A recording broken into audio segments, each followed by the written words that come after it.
The holidays are upon us, and this can be full of mixed emotions. On one side, you could be feeling joy and excited and love the holiday season. And on the other side, you can be really worried about some pretty negative emotions coming up because so many of the holidays are surrounding family, very children focused. You could be connecting with people that you might not have seen in a year. And one of the most common questions that comes up is, hey, give me an update on your life. Do you have any kids yet? Are you working on it? When are you having a baby? All of these questions can be really dreaded. Today, we are going to focus on survival tips for the holiday season if you're struggling with infertility and miscarriage. Welcome to the Brave and Curious podcast. I'm your host, Dr. Lora Shahine, a double board certified OBGYN and reproductive endocrinologist, helping people build families and survive the holidays for over 20 years. Today, I am curious about survival tips for holiday season when struggling with infertility and miscarriage. Today, we're going to talk about surviving Thanksgiving when you're dealing with infertility. Whether you are trying to conceive for the first time, whether you've suffered a miscarriage in the last year, whether you have a child but you'd like to add to your family, you are struggling to complete your family and it hasn't happened yet, and you're getting ready to face family and friends and a lot of awkward fertility conversations.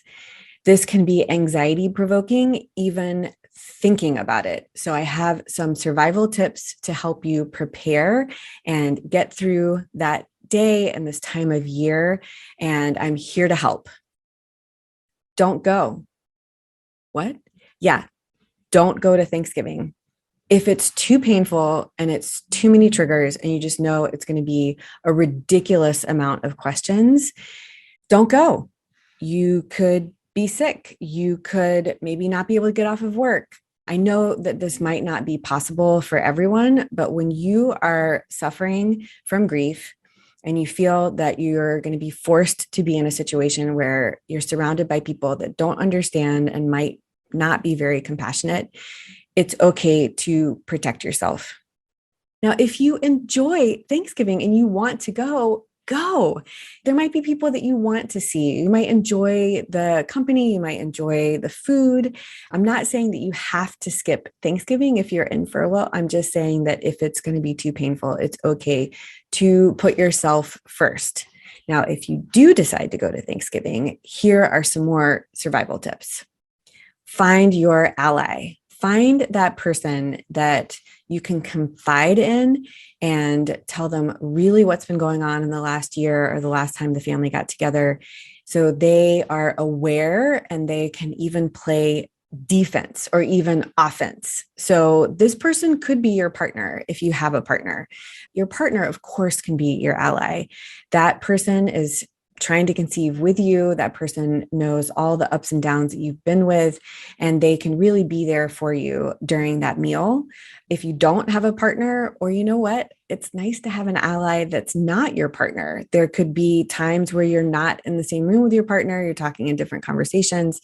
Your partner might be dealing with their own offense and defense during the Thanksgiving gatherings. So maybe find an ally, someone that you can confide in and talk about, and just say, hey, it's going to be really difficult for me to face Aunt Sally. Every time I see Aunt Sally, she asks me when I'm going to make my mom a grandma, and I just can't handle it again this year. And that person can see that Aunt Sally's kind of coming over to chat with you and maybe saddles right up and starts changing the conversation. Just find that ally, find that person that if it's getting really tough, you guys could just go for a walk around the block, or just find that person that is your support person, whether it's your partner and maybe someone that's not your partner.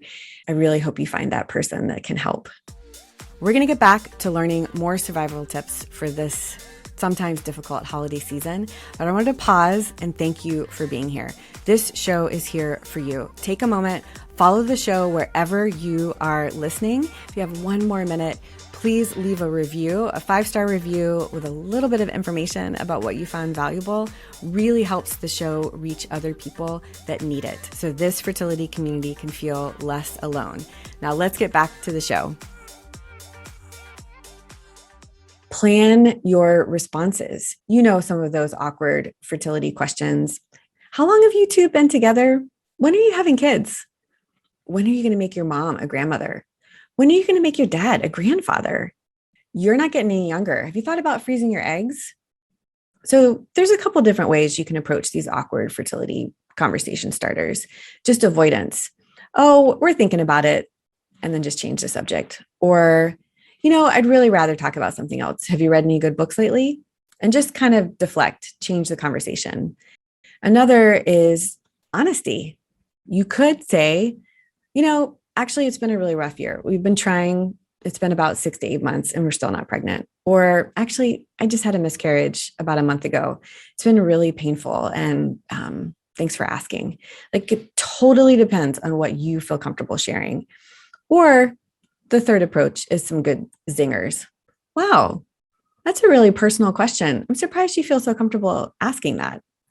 So whether it is avoidance and deflection, whether it's pure honesty and sharing, or whether it's a good zinger that kind of makes you feel a little bit better and then you walk away, just find that right approach for you and try to think about it a little bit before you go so you're not caught off guard.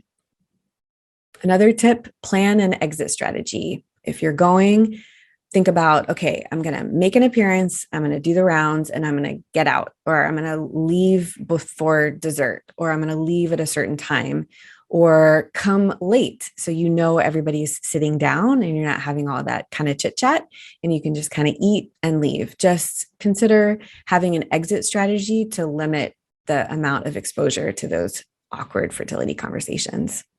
And finally, one of the most important survival tips for Thanksgiving when you're struggling to build your family is plan to recharge.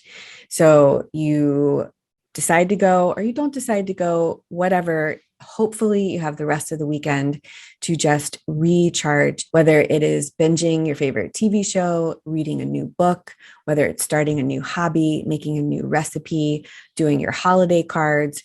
Whatever it is, plan for quiet time or plan to be with someone who really understands you and supports you. Find some activities and some quiet to recharge and find joy.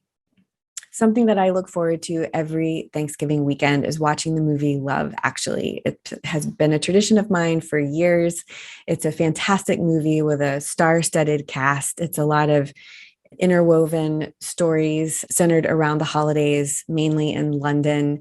And it's a little bit of romance. It's a little bit of family. It's a little bit of drama, a lot of friendship. And it's just a wonderful tradition that I started years ago and I watch every year. So if you haven't seen that movie, maybe that's something that you could plan for to bring in your holiday season.